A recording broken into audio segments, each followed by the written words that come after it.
एक बार फिर से मेरे YouTube चैनल वेद बायोलॉजी में आपका स्वागत है। आज हम लोग इस वीडियो में बात करेंगे ओपेरिन थ्योरी के स्टेप्स नंबर 4 की।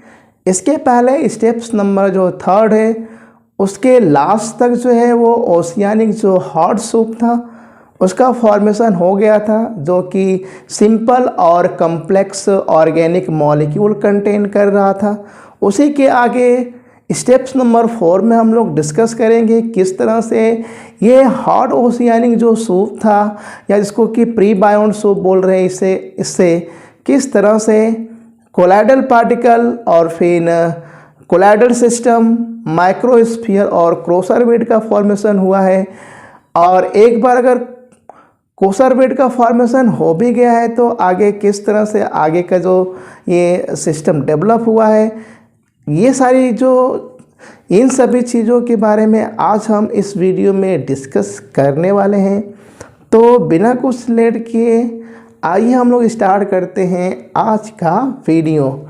तो स्टेप्स नंबर 4 है जिसमें कि origin of colloid particle, colloidal system, microsphere, क्रोसर वेट्स, इंडिविजिबिलिटी एंड केमिकल ऑटोमेशन की बात करेंगे। तो इसके फर्स्ट पॉइंट में हम लोग देखेंगे कि जो हार्ट जो ओशियानिक जो सूप था ये सिंपल और कम्प्लेक्स ऑर्गेनिक कंपाउंड कंटेन करता था, जिससे कि many other complex compound specially charge particle बने और which get collected to form some larger particle called colloid particle.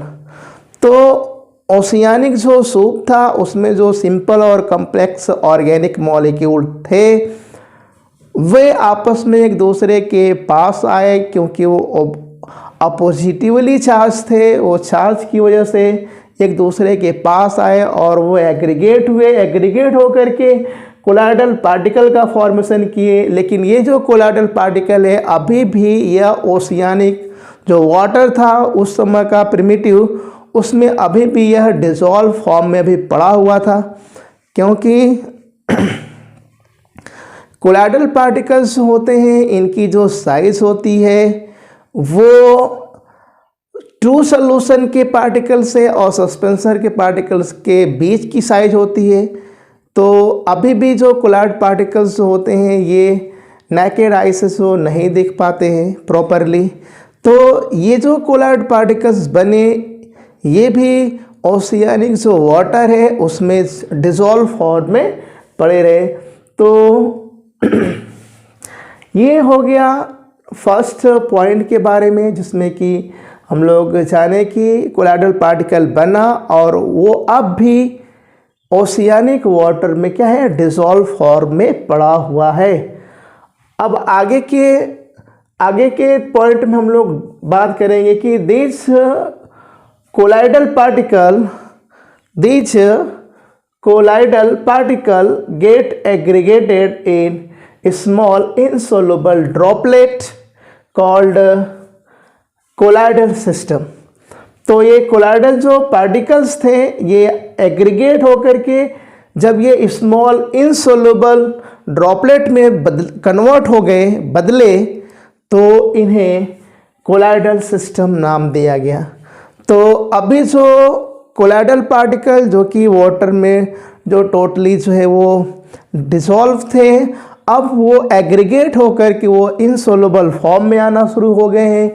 जो इनसोल्यूबल फॉर्म में जब आए तो उनको कहा गया कोलाइडल सिस्टम। तो ये जो कोलाइडल सिस्टम जो है वो आगे किस तरह से माइक्रोस्फीयर का फॉर्मेशन किए और किस तरह से क्रोसर वेट का फॉर्मेशन किए, ये हम लोग इस पॉइंट में जानेंगे। तो droplet of colloidal system and charge proteins form A proteinaceous body, जिसको कि प्रोटीनॉइड माइक्रोस्फीयर नाम दिया गया, जिसको जो है फॉक्स ने 1955 में बताया। सच माइक्रोस्फीयर आर्टिफिशियली जो है वो फॉक्स ने हॉट अमीनो एसिड से क्या किया, ऑब्टेन किया। तो इस तरह से जो ड्रॉपलेट ऑफ कोलाइडल सिस्टम और जो चार्ज जो प्रोटीन थी उसने प्रोटीनीशियस माइक्रोस्फीयर का फॉर्मेशन किया। तो माइक्रोस्फीयर क्या था? तो माइक्रोस्फीयर जो है वो कोलाइडल ड्रॉपलेट में जो अपोजिटिवली जो चार्ज प्रोटीन थी उन्हीं को कहा गया, जिसको कि फॉक्स ने आर्टिफिशियली जो भी तैयार किया था। आगे ये जो माइक्रोस्फीयर जो है वो किस तरह से कोसर वेट में कन्वर्ट होने वाले हैं,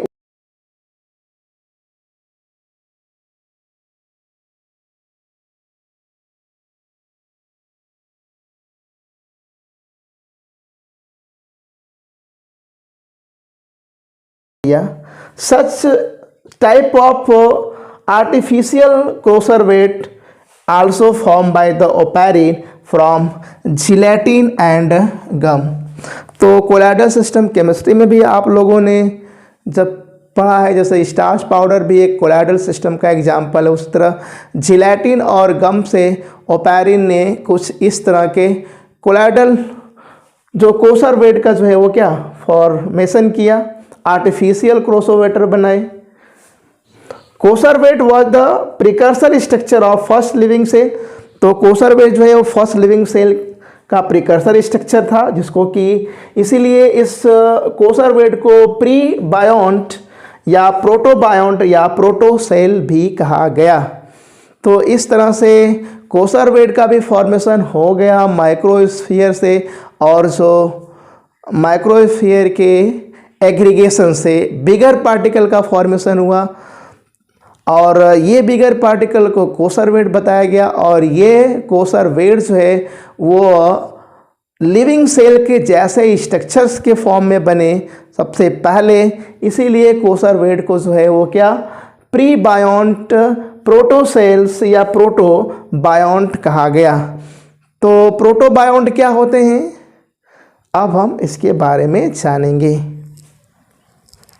एक कोसर वेट के पास क्या था कि मोर देन वन टाइप की जो प्रोटीन थे, न्यूक्लिक एसिड थे, और अदर कंपाउंड की बात करें तो ऑर्गेनिक और इनऑर्गेनिक जो कंपाउंड वेरियस कॉम्बिनेशन के फॉर्म में कोसर वेट के अंदर प्रेजेंट थे। तो ये था chemical composition of Kausar wait.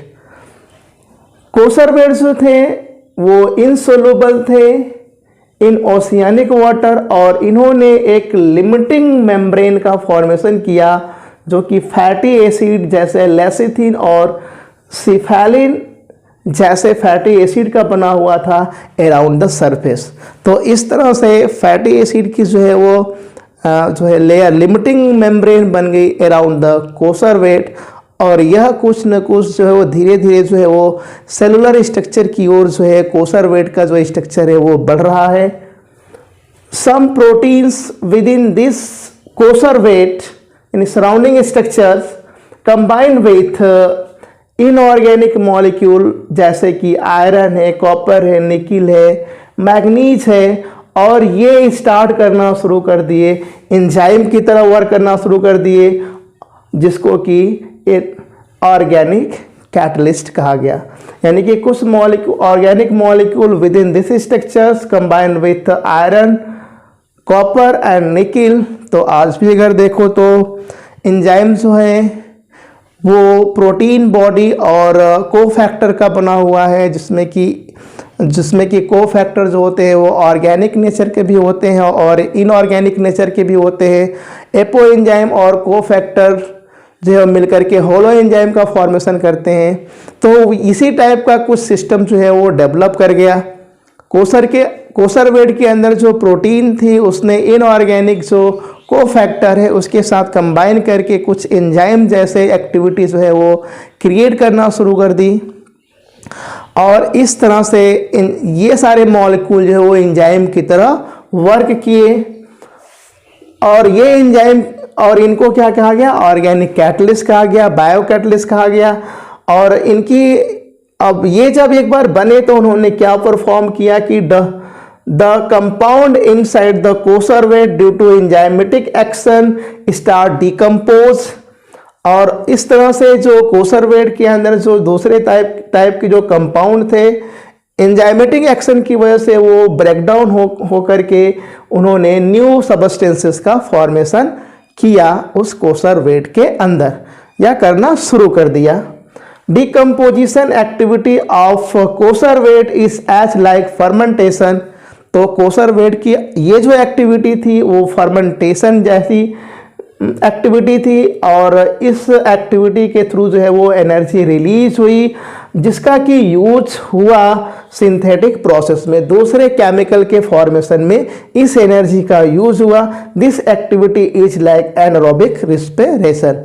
और अब ये जो कोसर वेट के अंदर एनारोबिक रिस्पिरेशन जैसी एक्टिविटी जो है वो आना शुरू हो। Coacervate start absorbing organic molecule from primitive oceanic water and now act as chemoheterotrophs। तो एंजाइमेटिक एक्शन के बाद ये सारे जो कोसर वेट है इन्होंने सराउंडिंग वाटर से ऑर्गेनिक मॉलिक्यूल का एब्जॉर्प्शन अंदर कर लिया, और इस तरह से अब ये कीमोहेटेरोट्रॉप जैसे एक्टिविटी परफॉर्म करने लगे। And breaking down smaller droplets is the sign for primitive living cell. बहुत इंपॉर्टेंट जो यहाँ पर जो ग्रोथ हुआ या डेवलपमेंट हुआ कोसर वेट का, वो ये कि जब कीमोहेटेरोट्रॉप जैसी एक्टिविटी जब वो परफॉर्म करने लगे, न्यू सबस्टेंसेस का फॉर्मेशन करने लगे, एनर्जी गेन करने लगे, तो वो सर्टेन साइज के होने के बाद उनके पास जो है मल्टीप्लिकेशन की एक्टिविटी परफॉर्म हुई, और इस तरह से वो ब्रेकडाउन होकर के न्यू कोसर वेट का फॉर्मेशन भी करना शुरू कर दिए। इस तरह से एक लिविंग सेल का साइन जो है, प्रिमिटिव जो लिविंग सेल है उसका साइन जो है वो कोसर वेट में स्टार्ट हो गया, जो कि प्रोकैरियोटिक सेल की ओरिजिन की ओर जो है वो क्या इंडिकेट करता है।